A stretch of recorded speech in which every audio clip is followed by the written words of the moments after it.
El 16 de septiembre de 1955, un grupo de oficiales opositores a Perón toma las principales guarniciones militares de Córdoba, Mendoza y Bahía Blanca.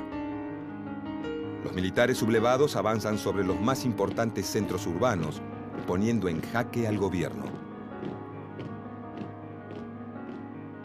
Una semana más tarde, el comandante militar de dicho levantamiento, teniente general Eduardo Lonardi, asume la presidencia de la nación.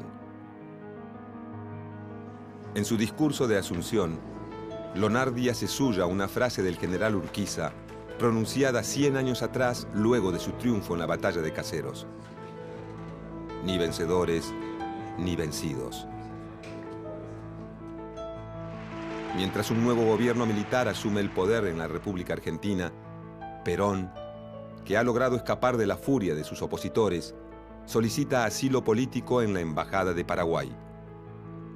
De esta manera, Juan Domingo Perón inicia un largo exilio que lo aleja del país por muchos años, aunque su figura, en ningún momento, deja de ser uno de los ejes centrales de la política nacional. En septiembre de 1955, se inicia en el país una dictadura militar que se da a conocer como Revolución Libertadora. Entre los sectores de las Fuerzas Armadas que integran el nuevo gobierno, se distinguen dos líneas políticas muy claras. Por un lado está el grupo liderado por el presidente Lonardi, conformado por militares provenientes del nacionalismo católico, que buscan la conciliación con algunos sectores políticos y sindicales del peronismo, siempre y cuando estos acepten distanciarse de la figura de Perón. La línea dura de las Fuerzas Armadas, representada por el vicepresidente, el almirante Isaac Rojas, propone una visión mucho más negativa del peronismo, afirmando que éste desvió al país de su tradicional línea histórica liberal y democrática e instaló en su lugar una tiranía de tipo fascista, sostenida mediante la manipulación y el engaño del movimiento obrero. Los cuadros militares que integran la Revolución Libertadora cuentan con el apoyo de varias fuerzas políticas: radicales unionistas, intransigentes y los principales dirigentes del socialismo vienen dando su apoyo explícito al golpe desde mucho antes que éste se concrete. A pocos días de asumir el poder, el sector más antiperonista de la Revolución Libertadora llama a estos partidos para que formen parte de las juntas consultivas. La Junta Consultiva Nacional es una iniciativa del vicepresidente Rojas destinada a buscar apoyo y legitimidad política para la dictadura y, de paso, limitar el accionar del sector nacionalista del gobierno liderado por el presidente Lonardi. Si bien varios dirigentes radicales y socialistas participan en un principio de las juntas consultivas, pronto líderes políticos como Alfredo Palacios y Alicia Moró de Justo deciden separar su imagen de la del gobierno militar, asumiendo una distancia crítica.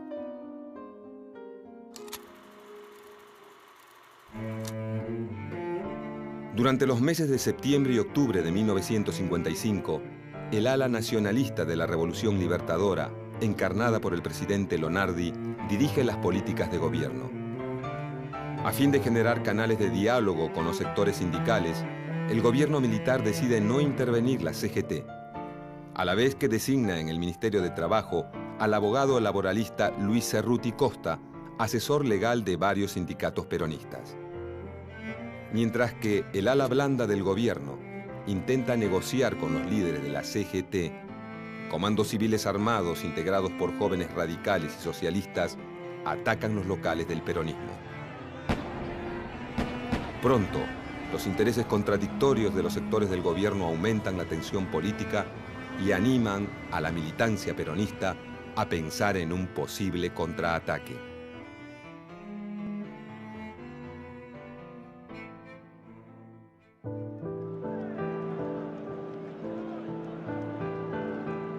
Llegado el mes de noviembre de 1955, el sector más liberal y antiperonista del ejército desplaza a Eduardo Lonardi de la presidencia y designa en su lugar al general Pedro Eugenio Aramburu. Inmediatamente, el nuevo gobierno inicia una política de persecución y proscripción del Partido Peronista que da a conocer como proceso de desperonización de la sociedad, en alusión al proceso de desnazificación llevado a cabo por los países aliados en Alemania tras la caída de Adolf Hitler. Esta política de desperonización incluye la disolución del Partido Peronista, la inhibición de todos sus miembros para ocupar cargos en la administración pública y la prohibición de exhibir sus símbolos partidarios y de mencionar públicamente los nombres de Perón y Evita. Por efecto de estas medidas, luego de 10 años de saturación de imágenes y discursos peronistas, en las calles argentinas está prohibido nombrar a Perón, y en los principales medios de comunicación se hace referencia a su figura como el tirano depuesto. No contento con prohibir la mención del nombre de Perón y disolver su partido, el gobierno de Aramburu decide embestir contra el último bastión de poder peronista. A pocos días de su asunción, el nuevo gobierno interviene en la CGT y proscribe a todos los dirigentes sindicales que hubieran ocupado cargos a partir de 1952. Al mismo tiempo, modifica el régimen de elecciones internas de los principales gremios, favoreciendo el control de los sindicatos por la dirigencia no peronista. Con los principales sindicatos descabezados y sus más importantes líderes presos o en el exilio, los sectores patronales acrecientan su poder dentro de las fábricas. Muchos empresarios aprovechan esta situación para no cumplir con los convenios colectivos de trabajo y aplican severos recortes a las conquistas laborales conseguidas durante el peronismo. Mientras tanto, en muchas fábricas se confeccionan listas negras que dejan a cientos de trabajadores en la calle. Corren malos tiempos para los obreros peronistas. El líder político al que ven como su gran benefactor está desterrado a miles de kilómetros y su regreso al país es por el momento imposible. Muchas conquistas sociales conseguidas con años de lucha y perseverancia empiezan a diluirse ante la mirada de un gobierno que con su indiferencia parece consentir los abusos patronales.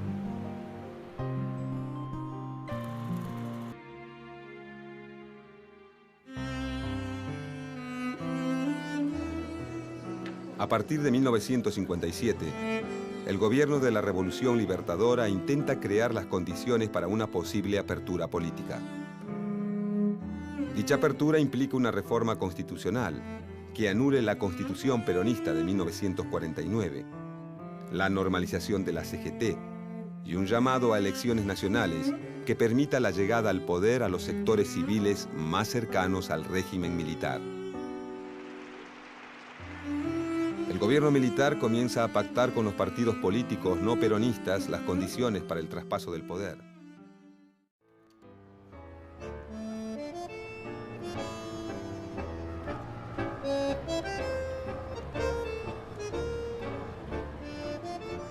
Con el fin de propiciar una salida democrática, el gobierno de Aramburu convoca a elecciones para una convención nacional constituyente que enmiende la reforma constitucional llevada a cabo por el peronismo en 1949. Estas elecciones actúan como una suerte de ensayo para los partidos políticos no peronistas que rápidamente sacan a relucir sus tensiones internas. Uno de los más perjudicados es el radicalismo, que durante este periodo termina dividido en dos partidos.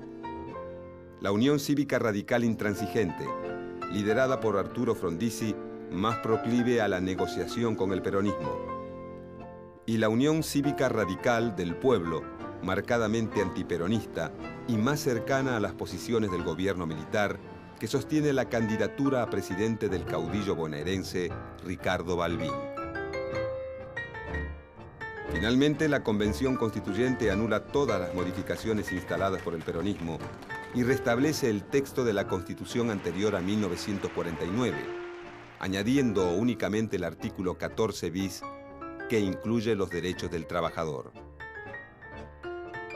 Una vez derogada la Constitución peronista, el gobierno de la Revolución Libertadora hace un llamado a elecciones presidenciales a llevarse a cabo en febrero de 1958. Con el peronismo proscripto e imposibilitado de presentar listas propias, muchos ven en Ricardo Balbín el gran ganador de la contienda. Ante este escenario, Arturo Frondizi, principal opositor de Balbín y candidato a presidente por los radicales intransigentes, teje una hábil estrategia electoral. El partido pide al gobierno provisional. Los radicales le hemos dicho al gobierno provisional que consideramos indispensable la aprobación de un plan político como método para tranquilizar a la República. Ese plan político debe tener como... Un mes antes de las elecciones, Rogelio Frigerio, principal colaborador de Arturo Frondizi, viaja hasta Venezuela para reunirse con John William Cook, delegado personal de Perón. El objetivo de la reunión es negociar un pacto electoral con Perón que permita a Frondizi ganar las elecciones bajo la promesa de levantar la proscripción del peronismo. Pocos días antes de las elecciones, Perón, desde su exilio en República Dominicana, aconseja a sus seguidores votar por la fórmula Frondizi-Gómez. De esta manera, Perón, que en un principio había apoyado la estrategia insurreccional de los comandos de la resistencia y las repetidas huelgas de los sindicatos duros, decide prestar sus votos a Frondizi, temiendo que su no participación en los comicios lo termine borrando del mapa político. El 23 de febrero de 1958, con el apoyo de un sector importante del electorado peronista, triunfa la fórmula Arturo Frondizi-Alejandro Gómez con el 45% de los votos contra el 29% de la Unión Cívica Radical del Pueblo. Al final del escrutinio, más de 800.000 votos en blanco evidencian la ausencia de una figura política muy difícil de reemplazar.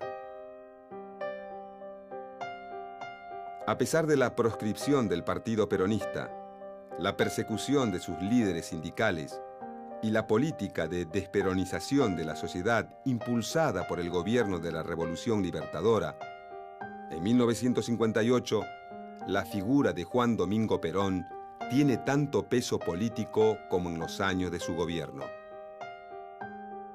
Si bien Perón se mantendrá en el exilio por muchos años más, su legado político se verá representado por los distintos sectores del sindicalismo, por sus delegados personales y por los partidos neoperonistas que empezarán a formarse en algunas provincias. Pero sin duda, el mayor capital político de Perón está en sus numerosos seguidores, que durante los años más duros de proscripción mantienen viva la llama de su movimiento y siguen viendo en su regreso la gran solución para los problemas argentinos.